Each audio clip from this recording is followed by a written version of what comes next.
बीआरएफ का part number 3 जहां पे पासबुक से हमारी स्टार्टिंग होगी। देखो बीआरएफ का मंत्र हमेशा ध्यान रखना, डू व्हाट इफ डन। देखो ये क्वेश्चन है, यहाँ पे मेरा पासबुक स्टार्टिंग है, यहाँ लिखा है इंटरेस्ट रिसीव ऑन बैंक। तो पहले आप वर्किंग फॉर्मेट बनाओगे, cash book passbook, cash book receive payment withdrawal और डिपॉजिट, ये हमेशा बनाना।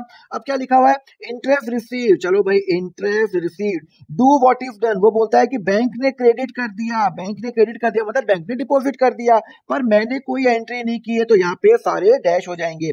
उसके बाद लिखा हुआ है बैंक चार्जेस, क्या लिखा हुआ है, बैंक चार्जेस ऑफ 300। चलो भाई 300, बैंक तो भैया 300 रुपए यहाँ पे लगाएगा, पर वो बोलता है कैश बुक में 2 बार दिखा दिया। लो भाई यहाँ पे 2 बार दिखा दिया, पेमेंट में 300 और 300 दो बार दिखा दिया, मतलब पासबुक में एक ही बार दिखाया पर कैश बुक में 2 बार दिखा दिया बैंक चार्जेस। उसके बाद लिखा हुआ है one customer direct deposit, direct deposit कर लिया। एक बात बताओ, जब डायरेक्ट डिपॉजिट करेगा तो एंट्री तो सिर्फ बैंक में होगी ना, और तो कोई एंट्री नहीं होगी, पर यहाँ पे उसने एंट्री करनी चाहिए थी पर हमने एंट्री नहीं की है, तभी तो डिफरेंस आ रहा है। Check issued but not presented payment, मैंने चेक इशू किया, जब मैं इशू करता हूं तो मैं पेमेंट में एंट्री करूंगा, पर वो प्रेजेंट ही नहीं हुआ तो बैंक ने एंट्री नहीं की है।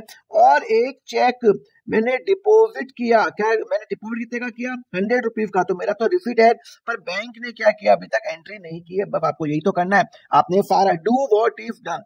अब आपका पासबुक स्टार्टिंग है तो पासबुक में आ जाओ। पासबुक में डिपॉजिट क्या होता है, हमेशा प्लस होता है, तो इसके आगे माइनस लगा दो, अपोजिट साइन लगाओ। डिपॉजिट हमेशा प्लस होता है पासबुक में, हाँ, तो उसके आगे माइनस लगा दो, अपोजिट साइन।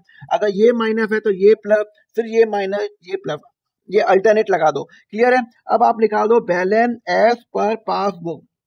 आपका पासबुक से बैलेंस कितना आ रहा है सर, आपका बैलेंस आ रहा है 10,000 रुपीज आ रहा है।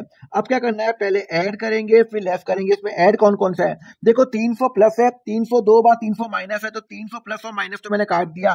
तो यहाँ पे प्लस में क्या क्या आ रहा है, सिर्फ 100 रुपीज आ रहा है, तो cheque deposit but not clear 100 rupees ही आ रहा है, तो यहाँ पे 100 रुपीज आ रहा है। ओके, उसके बाद माइनस में क्या आ रहा है, 450 इंटरेस्ट रिसीव्ड 450 रुपीज, ये हो गया।